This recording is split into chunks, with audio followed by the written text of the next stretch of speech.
ये रहा। तो हम एक नया प्रोजेक्ट सिंपल बना के देखेंगे और उससे हम बेसिकली ये चेक करने की कोशिश करेंगे कि Qt क्रिएटर में हम कैसे प्रोजेक्ट बनाते हैं। मुझे थोड़ा स्क्रीन साइज बड़ा कर लेने दो ताकि ये ज़्यादा क्लियरली नज़र आए, ठीक है। क्यों भी मेरी screen sharing pause, God knows.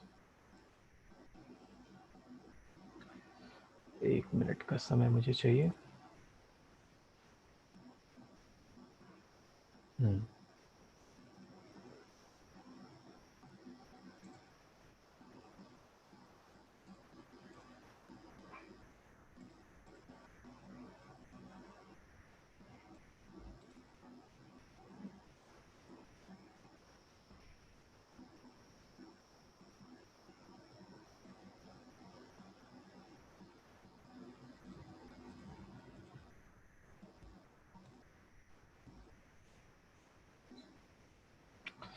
Okay, चलिए, तो ये आपका Qt क्रिएटर है और यहाँ आपको अगर न्यू बटन ना दिख रहा हो तो फाइल में जाके आप न्यू फाइल और प्रोजेक्ट बना लीजिएगा। दोनों से एक ही विंडो खुलती है ये वाली।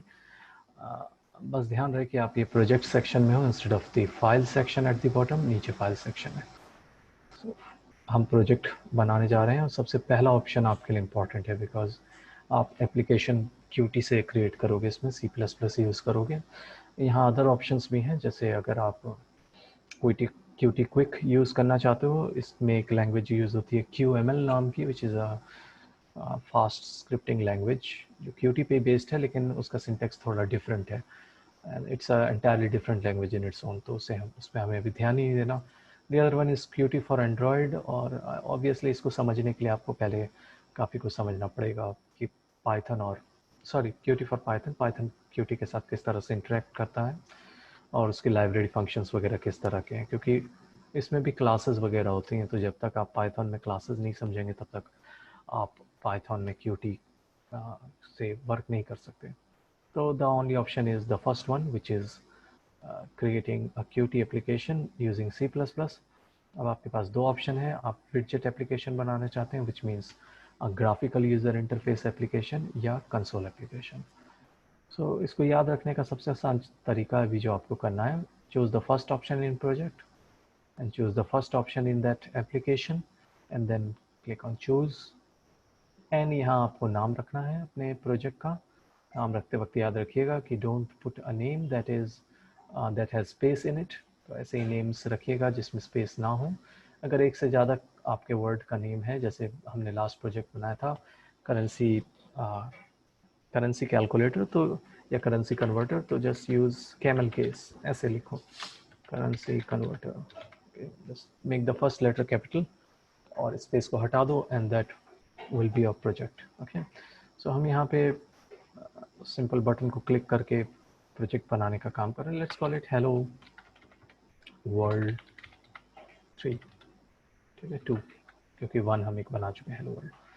उसके बाद यहाँ आपको अगर कोई डिफरेंट लोकेशन प्रोवाइड करनी है अपने प्रोजेक्ट की कि आप कहाँ बनाना चाहते हैं प्रोजेक्ट, कहाँ फाइल सेव करना चाहते हैं इसकी, तो ये ब्राउज में जाके आप सेलेक्ट कर लीजिए। जैसे मान लो मैं यहाँ नया फोल्डर बना लेता हूँ और हेलो वर्ल्ड 2, इस फोल्डर को सेलेक्ट कर लेता हूँ। अब इस फोल्डर में मेरा प्रोजेक्ट क्रिएट होगा। सो मैं नेक्स्ट कर लेता हूँ। यहाँ कुछ नहीं करना है इस पेज पे। नेक्स्ट, यहाँ आप चाहो तो थोड़ा बहुत चेंज कर सकते हो। क्या चेंज कर सकते हो? यहाँ चाहो तो अपने क्लास का नाम चेंज कर सकते हो। अभी मेन विंडो है इस क्लास का नाम, जो चाहे वो रख सकते हो। चलो इसको थोड़ा चेंज करके देखते हैं। Let's name this class as hello world. Okay, अब देखो अपने आप सारी हेडर फाइल, सोर्स फाइल और आपकी यूआई फाइल का नेम भी चेंज हो गया। Let's create on next. यहाँ भी कुछ नहीं करना, आपको ट्रांसलेशन वगैरह नहीं करने हैं।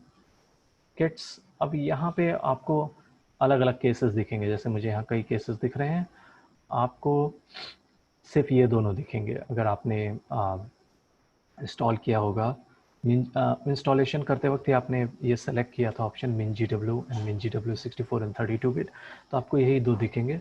मेरे सिस्टम पे माइक्रोसॉफ्ट विजुअल C++ कंपाइलर भी इंस्टॉल्ड है, इसलिए मुझे वो ऑप्शन भी दिख रहे हैं।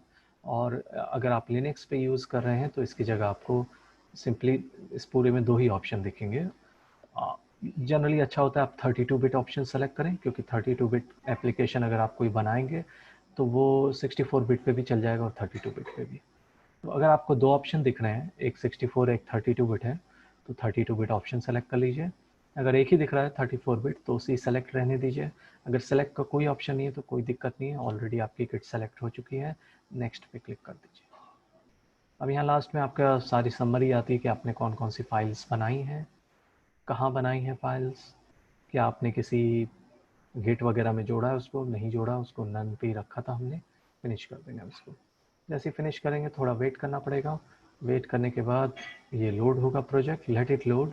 यहाँ प्रोग्रेस चलती रहती है, तब तक ये पूरी फाइल पार्स होगी।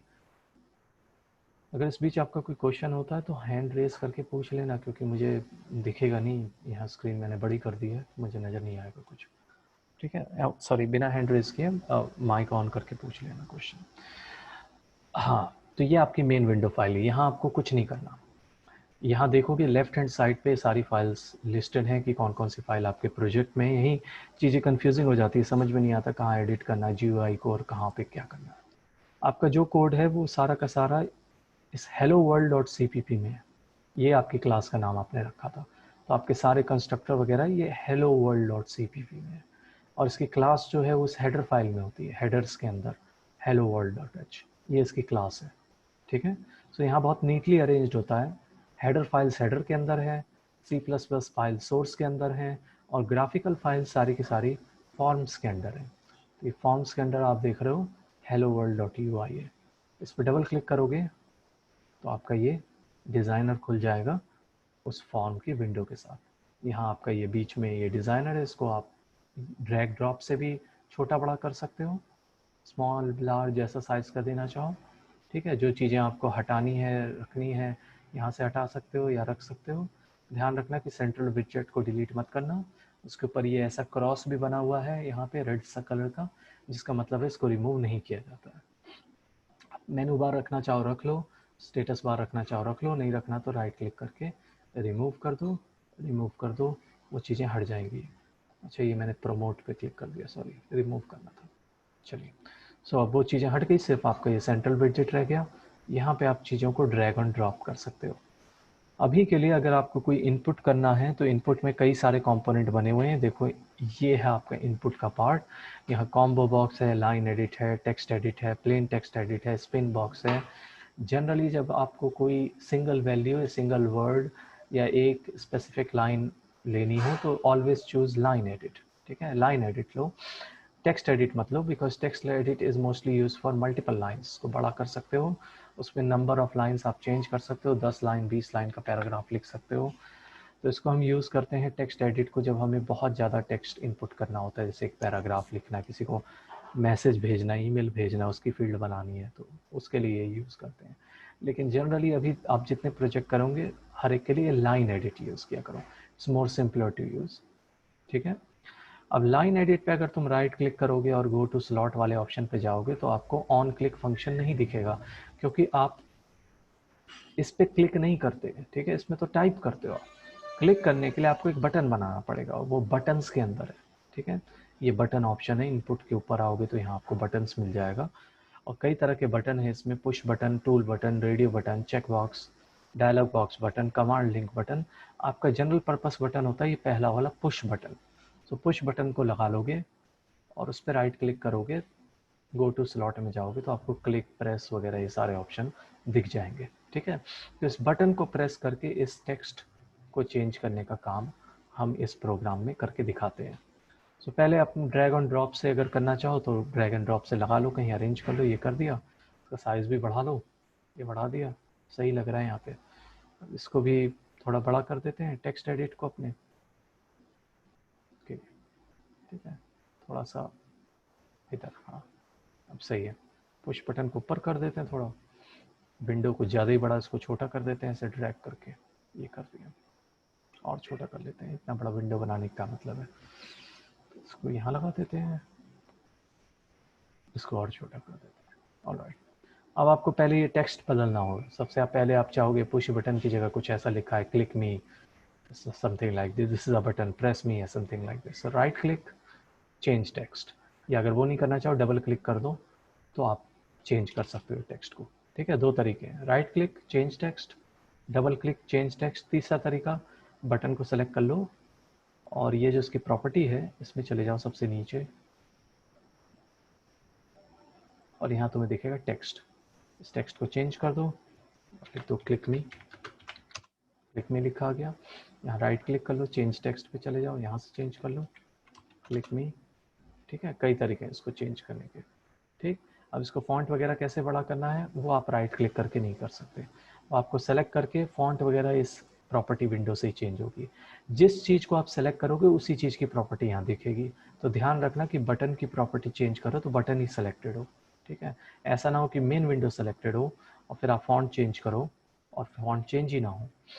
ठीक है, तो बटन को क्लिक सेलेक्ट रखना, इसके ऊपर ये डॉट्स बन जाए और फिर आप प्रॉपर्टी में जाके ये फॉन्ट आ गई, फॉन्ट फैमिली आप कुछ भी सेलेक्ट कर लो, CUV सेलेक्ट कर लेता हूँ।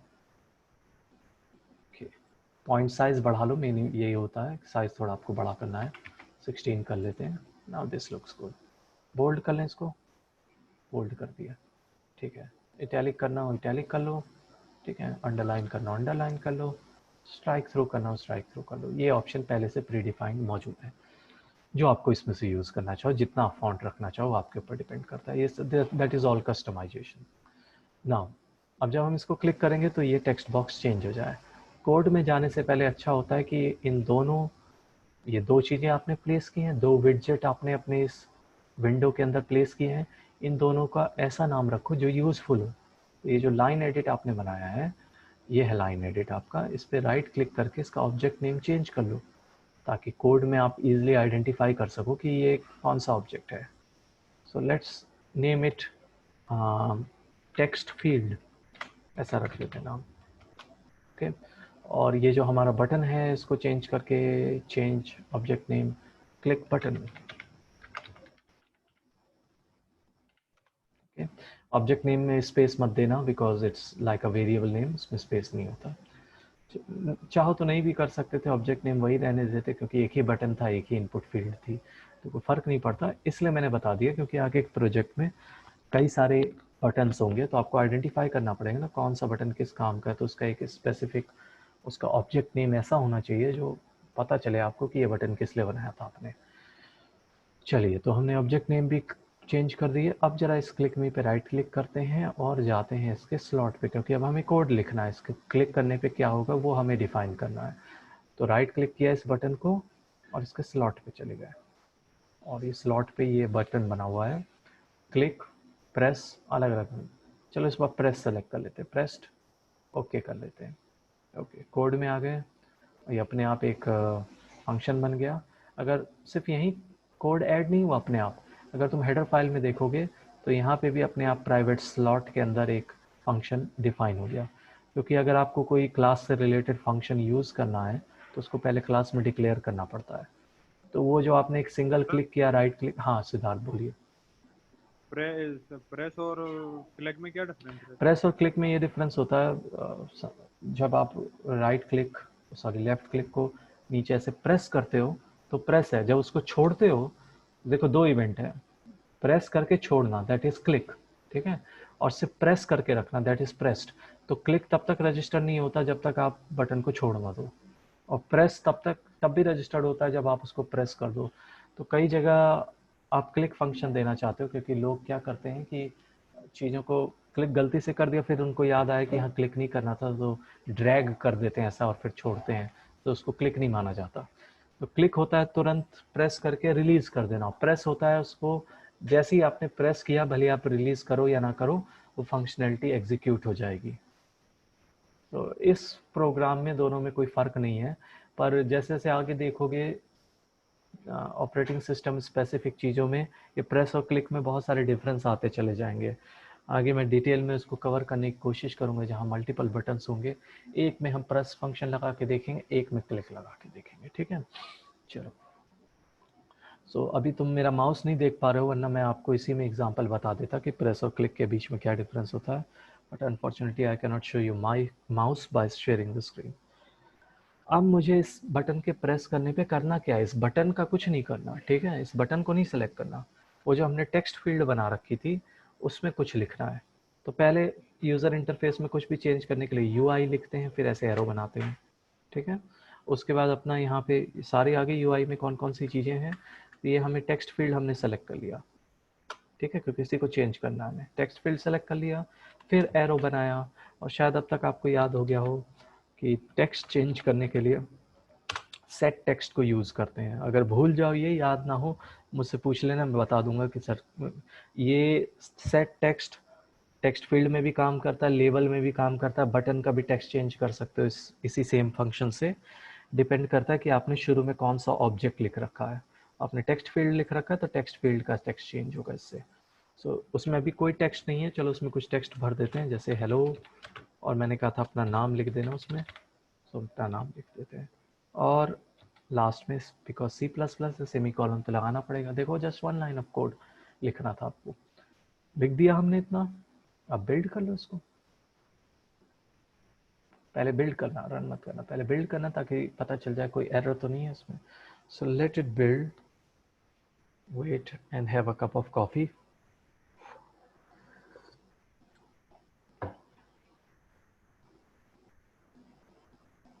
फर्स्ट टाइम बिल्ड में काफ़ी समय लगता है क्योंकि सारी पहली बार बिल्ड हो रहा होता है, तो सभी चीज़ों को चेंज वहाँ कन्वर्ट करना पड़ता है। चलो हो गया बिल्ड, ये ग्रीन हो जाएगा ये, and then we can run.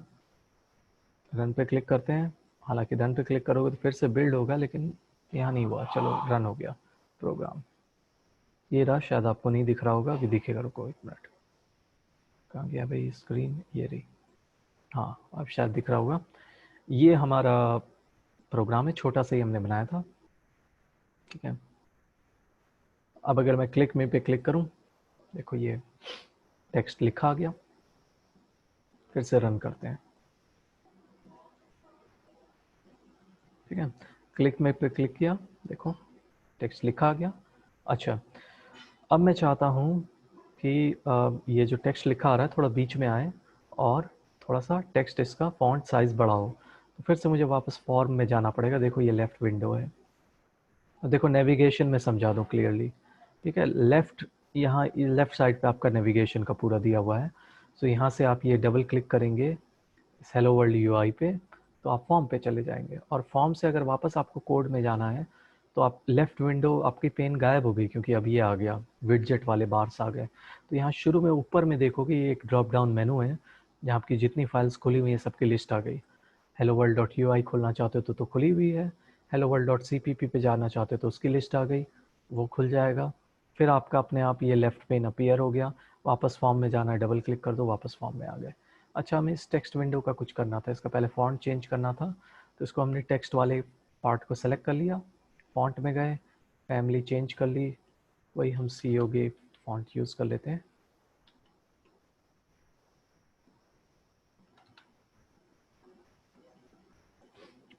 Point size थोड़ा बड़ा कर लेते हैं, 16 ही कर लेते हैं इसको, ठीक है। बोल्ड कर लेते हैं इसे भी। और मैं चाहता हूँ ये थोड़ा सेंटर में रहे, तो दो तरह से सेंटर में कर सकते हो, या तो स्टाइल शीट से, लेकिन उसके लिए आपको HTML CSS की जानकारी होनी चाहिए, या फिर इसी प्रॉपर्टी विंडो से सबसे नीचे चले जाओ। थोड़ा अगर शुरू में ढूंढने में मुश्किल होती है तो क्या करो, एक एक करके हर एक प्रॉपर्टी देख लो, अब तुम्हें समझ में आने लगेगी कि हमें अलाइनमेंट चेंज करनी, बीच में अलाइन करना है। तो अलाइनमेंट नाम की कोई प्रॉपर्टी होगी, ये रीअलाइनमेंट, इसके अंदर 2 प्रॉपर्टी है, हॉरिजॉन्टल और वर्टिकल। तो वर्टिकल तो हमें चेंज नहीं करना, हॉरिजॉन्टली हमें बीच में करना है। अभी लेफ्ट में है, इसको ड्रॉप डाउन से हम हॉरिजॉन्टल सेंटर सेलेक्ट कर लेंगे, तो जो टेक्स्ट लिखा आएगा वो बीच में लिखा आएगा। मैं यहाँ एक और बटन ऐड करना चाहता हूँ, so let me do this. और एक और बटन मैं ड्रॉप कर लेता हूँ, यहाँ से पुश बटन उठाता हूँ और ये मैंने यहाँ ड्रॉप कर दिया। इसको भी थोड़ा बड़ा कर लेते हैं, ये कर दिया। इसका भी टेक्स्ट चेंज कर लेते हैं, राइट क्लिक चेंज टेक्स्ट, इसका नाम रखते हैं क्लियर बटन। तो जो लिखेंगे हम इससे क्लियर कर देंगे उसको, ठीक है। अब इसका हमें अगेन फॉन्ट साइज़ वगैरह अगर चेंज करना है तो बटन को सेलेक्ट करके रखना है। प्रॉपर्टी विंडो में जाएंगे, इसकी फॉन्ट देखेंगे, पॉइंट साइज़ 7 है, 16 कर देंगे उसको। और फॉन्ट जो है, जो अभी हम यूज़ कर रहे थे वही, आपको जो फॉन्ट अच्छा लगे वो यूज़ कर लेना। मैं कोई ये नहीं कह रहा हूँ कि यही फॉन्ट यूज़ करना है या यही साइज़ यूज़ करना, जो आपको अपने कोड में देखने में अच्छा लगे, ठीक है। चलो, तो ये 2 बटन बन गए। इसका भी कुछ नाम दे देते हैं। अब 2 बटन बन गए, एक क्लिक बटन है, एक पुश बटन है। इसका काम क्लियर करना है तो इसको इसके ऑब्जेक्ट नेम को चेंज करके जरा क्लियर बटन लिख देते हैं ताकि याद रहे कि ये बटन किस काम का है। ठीक है, क्लियर बटन और क्लिक बटन, ये इनके नाम हो गए। चलो अब इसका भी स्लॉट में जाते हैं क्लियर बटन के। इस पर राइट क्लिक करते हैं क्योंकि इसके क्लिक करने पे हमें टेक्स्ट बॉक्स ऊपर वाला क्लियर करना है। गो टू स्लॉट पे चले जाते हैं। इसके भी क्लिक या प्रेस जो तुम सेलेक्ट करना चाहो वो कर लो। क्लिक ही कर लेते हैं इस बार। तो देखो पिछले वाले प्रेस्ड फंक्शन के नीचे एक और नया फंक्शन बन गया इस क्लियर बटन का, क्लिक फंक्शन। इस क्लियर बटन के क्लिक करने पे इस बटन में कोई चेंज नहीं करना, उस दूसरे बटन में कोई चेंज नहीं करना, टेक्स्ट फील्ड में आपको चेंज करना है। तो UI एरो बनाएंगे और आपको नाम याद नहीं भी है तो भी आपको यहाँ सारी लिस्ट मिल जाएगी कि ये रहा टेक्स्ट फील्ड आपका था जिसको आपको क्लियर करना था। कैसे करेंगे क्लियर? बहुत आसान है। वही, या तो आप ये देख रहे हो क्लियर फंक्शन ऑलरेडी आपको ये दिख रहा होगा, ठीक है, इसको सेलेक्ट कर लो तो वो क्लियर कर देगा। या अगर ये ना दिखे तो सिंपली सेट टेक्स्ट लेना, ठीक है, और एम्प्टी टेक्स्ट भर देना, उसमें कुछ लिखना मत, सिर्फ इन्वर्टेड कॉमा लगा देना, ठीक है, तो खाली रह जाएगा। वैसे इसका खाली करने का सबसे अच्छा तरीका है इसको क्लियर फंक्शन यूज करना, ठीक है, तो इस टेक्स्ट फील्ड को क्लियर कर देगा जब हम इस क्लियर बटन को क्लिक करेंगे। चलो अब इसको रन करते हैं। अरे ये तो डिबग कर दिया मैंने।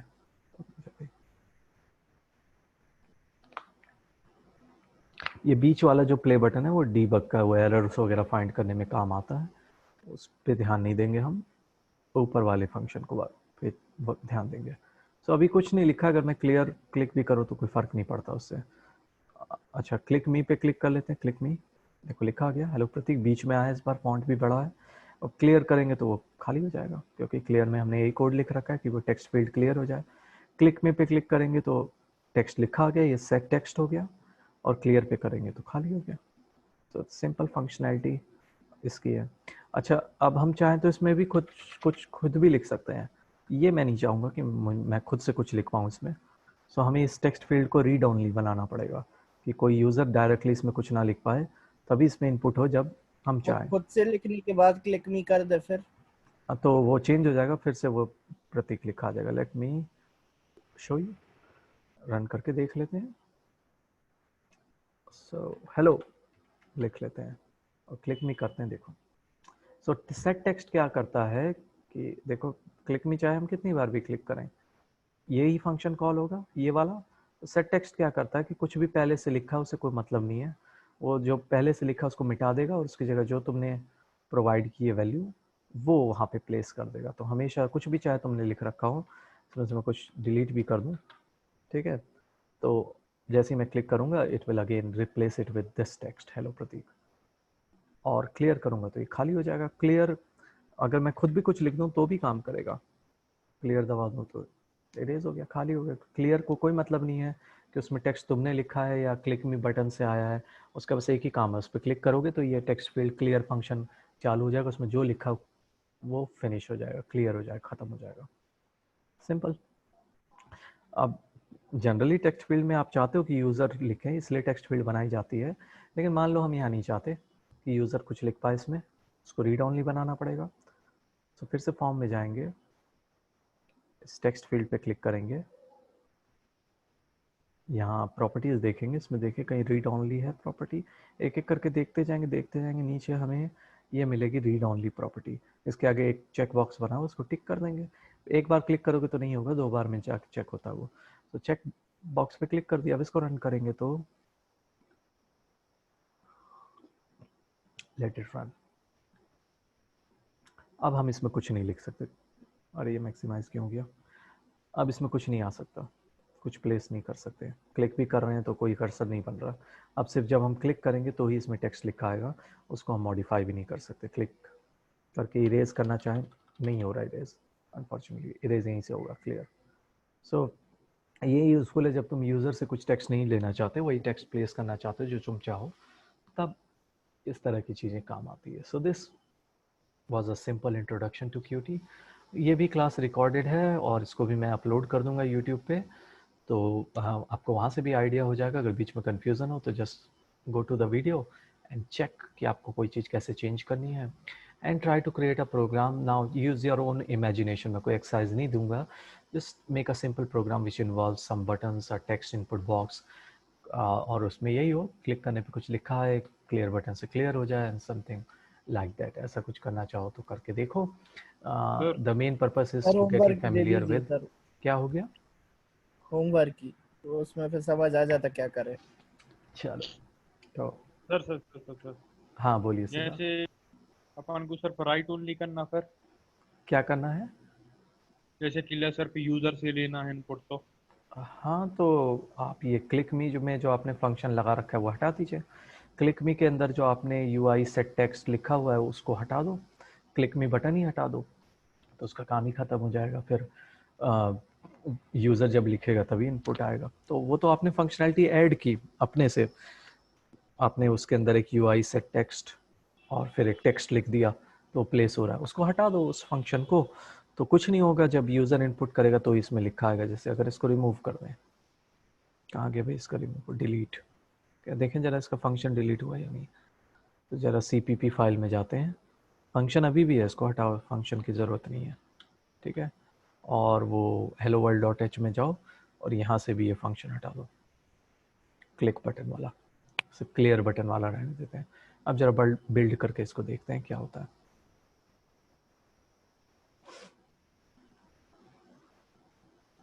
एरर ना आ जाए कोई. हाँ देखो, अब है ही नहीं कोई टेक्स्ट इनपुट प्लेस करने का.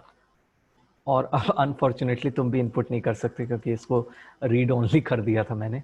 तो पहले उसको ज़रा करेक्ट कर लेते हैं. रीड ओनली अब हटा देते हैं क्योंकि अब आपको खुद से इसमें भरना चाहते हो तो हटा दो रीड ओनली. ये अनचेक कर दिया, इसको रन किया एंड हो जाए भाई रन. अब इसमें आप चाहो तो सिर्फ आप ही भरोगे और कोई तरीका नहीं है इसमें इनपुट करने का. क्लियर से क्लियर जरूर हो जाएगा बट कोई इनपुट करने वाला जो आपने बटन और उसका फंक्शनैलिटी थी वो आपने हटा दिया तो कुछ नहीं होगा. ठीक है. So this is how you will make it right only. कुछ नहीं होता है, मतलब रीड तो आप अभी भी कर रहे हो उसको, लेकिन उसमें अब प्रोग्रामेटिकली आप कोई डेटा नहीं फीड कर रहे हो बल्कि यूज़र जो इनपुट कर रहा है वही प्लेस हो रहा है. तो आपने वो हटा दिया बटन. उसकी जगह आप बटन लगा लो जिसका काम उसको क्लियर करना हो या उस इंफॉर्मेशन को लेके कुछ कैलकुलेट करना हो. जैसे आप नंबर्स वहाँ पे इनपुट करा सकते हो और उससे एरिया वगैरह निकाल सकते हो. तो मैं भी कैलकुलेशन पे बेस नहीं दूंगा फंक्शन, मैं सिर्फ डिस्प्ले वगैरह पे बेस दूंगा. तो मैं क्या दूंगा फंक्शन, देखो मैं प्रोग्राम बताता हूँ कि क्या क्या आपको बनाना है. सो यहाँ पे ये बॉक्स है, ऐसे ही रहने देना और क्लियर बटन मत बनाना. इसकी जगह क्लिक मी बटन बना लेना एक, और एक लेबल लेना. ये रहा लेबल, डिस्प्ले विडजेट के अंदर है. लेबल लेना, उसको यहाँ प्लेस कर देना, उसको भी बड़ा कर देना ऐसे थोड़ा सा. ठीक है. इसका भी कुछ नाम लिख देना ऐसा, ऑब्जेक्ट नेम चेंज करके डिस्प्ले लेबल. ठीक है. और मैं चाहता हूँ कि यूज़र इस बॉक्स में कुछ इनपुट करे, ऊपर वाले बॉक्स में. और जब आप इस बटन को क्लिक करो तो जो कुछ इस बॉक्स में इनपुट किया है वो इस लेबल में लिखा आ जाए. तो यहाँ से रीड करना है इस बॉक्स से और इस लेबल में राइट करना है. तो लेबल में राइट करने के लिए UI एरो बना के जो लेबल का नाम है वो आ जाएगा, वो सेलेक्ट कर लेना और सेट टेक्स्ट.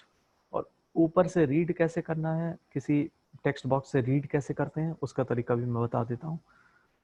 तो किसी टेक्स्ट बॉक्स में लिखते कैसे, इनपुट कैसे करते हैं वो तो तुम्हें पता चल गया कि अगर किसी टेक्स्ट बॉक्स में कुछ लिखना है तो ऐसे लिखोगे UI टेक्स्ट फील्ड.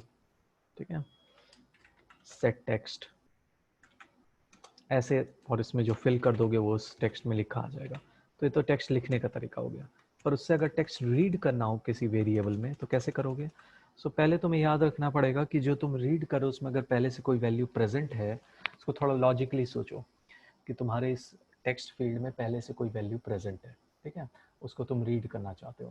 तो पहली चीज़ तुम्हें ये याद रखनी है कि जो वैल्यू होगी वो एक स्ट्रिंग होगी, तो उसको स्टोर करने के लिए वेरिएबल बनाना पड़ेगा जो स्ट्रिंग हो. पर स्ट्रिंग QT में नहीं होते, QT में क्यू स्ट्रिंग होते हैं. कैसे लिखते हैं, क्यू स्ट्रिंग. ठीक है. ये तो टाइप हो गया. अब एक वेरिएबल का नाम बना लो, टेक्स्ट नाम रख लो उसका, इक्वल टू. अब कहाँ से रीड करना है वो यहाँ पे लिख लो. कहाँ से रीड करना है, यूज़र इंटरफेस से करना है, उसके आपको इस टेक्स्ट फील्ड से करना है. उसमें सेट टेक्स्ट नहीं, सिर्फ टेक्स्ट फंक्शन यूज़ करेंगे. ठीक है. तो ये सिर्फ टेक्स्ट फंक्शन क्या करता है, जो कुछ भी टेक्स्ट उसमें लिखा हुआ है उसको रिटर्न कर देता है। तो वहाँ पे उस फील्ड में जो कुछ भी लिखा होगा वो जाके इस टेक्स्ट नाम के वेरिएबल में सेट हो जाएगा। अब जब आपको उस लेबल में कुछ लिखना हो तो UI उस लेबल को सेलेक्ट कर लेना।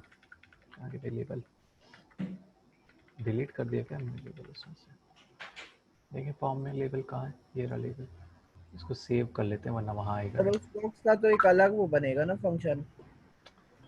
हाँ ये तो क्लियर का हमने बना रखा है, वहाँ एक ही बटन होगा, एक ही बटन से इससे रीड करोगे इसमें पुट करोगे, एक ही फंक्शन में ये होगा, रीड भी करोगे पुट भी करोगे, क्योंकि उसी समय आपको रीड करना है उसी समय इसमें पुट कर देना। सो यहाँ तो क्लियर का हमने बना रखा है, वो नहीं करना आपको। UI लेबल देखें है कोई इसमें लेबल, अरे एक बार में आता नहीं है। सेंट्रल विडजेट है, UI टेक्स्ट फील्ड है, हेलो वर्ल्ड है। कई बार ये रीड डायरेक्टली आपका लेबल रीड नहीं करता, तो आपको वहाँ जाके नाम देखना पड़ेगा उस यूज़र इंटरफेस फाइल में किस ऑब्जेक्ट का क्या नाम है। तो उसका नाम है डिस्प्ले लेबल ऑब्जेक्ट का, D स्मॉल है लेबल बड़ा है, तो यहाँ जाके हम CPP फाइल में वैसा ही लिख देंगे डिस्प्ले लेबल। ऑलराइट, फिर एरो बनाएंगे। सो क्यों आ रहा है ऐसा एरर, एक बार अगर ऐसा एरर हो तो एक बार बिल्ड कर लेना, एक बार बिल्ड करेंगे तो उसके बाद रिकॉग्नाइज करने लगेगा उस लेबल को भी। हाँ अब UI आप देखो ये आ गया डिस्प्ले लेबल सेट टेक्स्ट, क्योंकि इस लेवल का टेक्स्ट हमें इसमें प्लेस करना है। और कौन सा टेक्स्ट प्लेस करना है, जो ऊपर हमने रीड किया था ये टेक्स्ट, उसके अंदर ये वेरिएबल डाल दो टेक्स्ट, ठीक है। सो ऊपर वाली लाइन में हमने इसी फंक्शन में उस टेक्स्ट फील्ड से रीड किया और इस डिस्प्ले लेवल में पुट कर दिया। राइट, ये क्लियर मत लगाना क्योंकि वो तो इस फंक्शन के लिए मैंने लगा रखा था, जब आप लेबल वाला करोगे तो बस यही 2 लाइन्स होंगे उसमें, ठीक है। मैंने थोड़ा हिंट भी दे दिया कैसे करना है, so try to do it on your own, करके देखो। वीडियो इसका प्रेजेंट हो गई, और कोई दिक्कत तो इसलिए मैंने दिया था कि ये नहीं कि now you are on your own तुम्हें करना है, एंड कोई सॉफ्टवेयर प्रोजेक्ट मैंने तुम्हें दे दिया कि डेडलाइन दे दी करके दो। अगर कोई दिक्कत हो तो पूछो, जस्ट आस्क मी कि आप क्या करें, even if this is a stupid thing just ask me, क्योंकि पहली बार कर रहे हो, बहुत सारी चीज़ें तुम्हें नहीं समझ में आएगी, यूज़र इंटरफेस नहीं समझ में आएगा यहाँ क्या कैसे कहाँ क्लिक करना है, सो जस्ट आस्क। ऑलराइट, चलिए let me and this class, खत्म करते हैं इसको। वीडियो में अपलोड कर दूंगा, आपको लिंक भेज दूंगा, थोड़ा शायद हाफ आवर लग जाए अपलोड करने में, ठीक है। और थैंक